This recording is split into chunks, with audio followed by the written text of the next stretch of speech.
ravie de vous retrouver aujourd'hui dans cette nouvelle brève pour libérer votre enfant intérieur et cesser de vous auto-saboter. Si vous voulez vous débarrasser de ce perfectionnisme qui vous empêche d'aller jusqu'au bout de vos projets ou simplement de pouvoir tout simplement le commencer, vous êtes au bon endroit.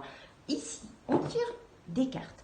Aujourd'hui, c'est une carte du jeu de Lise Bourbeau, les 5 blessures, pour vous aider à avoir des déclics, pour agir différemment, pour libérer votre enfant intérieur de ces habitudes inconscientes qui vous amènent à vous auto-saboter parce que votre enfant intérieur est blessé. Alors la carte du jour, c'est une carte concernant la blessure de trahison, l'une des 5 blessures émotionnelles dont parle Lise Bourbeau. Elle nous dit: quand je m'aperçois que je viens de mentir, je décide. Chaque carte nous invite à prendre des décisions. Celle-ci invite à prendre la décision, après avoir pris d'abord une bonne respiration, d'avouer à l'autre lorsque l'on a menti. Elle donne aussi des conseils intermédiaires lorsque ça nous paraît un petit peu trop difficile dans un premier temps.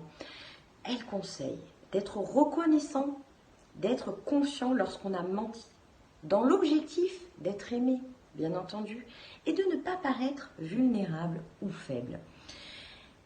Elle nous conseille de nous dire que on sait qu'un jour, on arrivera à s'aimer tout en étant vrai, car on ne s'inquiétera plus du jugement des autres.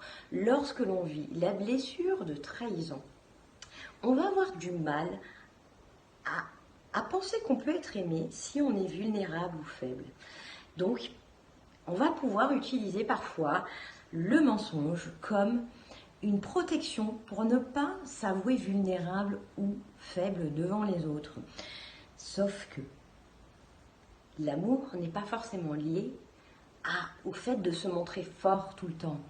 Lorsque l'on ne craindra plus que le regard des autres nous fasse penser qu'on est vulnérable ou faible et qu'on ne sera pas aimé, on pourra petit à petit se libérer de cette blessure de trahison. Dites-moi en commentaire si c'est des choses qui vous parlent, si ça vous fait... Vous pouvez faire des liens entre cette carte et des situations que vous vivez au quotidien. Et en attendant de vous retrouver dans une prochaine vidéo, je vous invite à continuer à rêver à ce qui vous fait vibrer pour rester motivé. Ciao, ciao!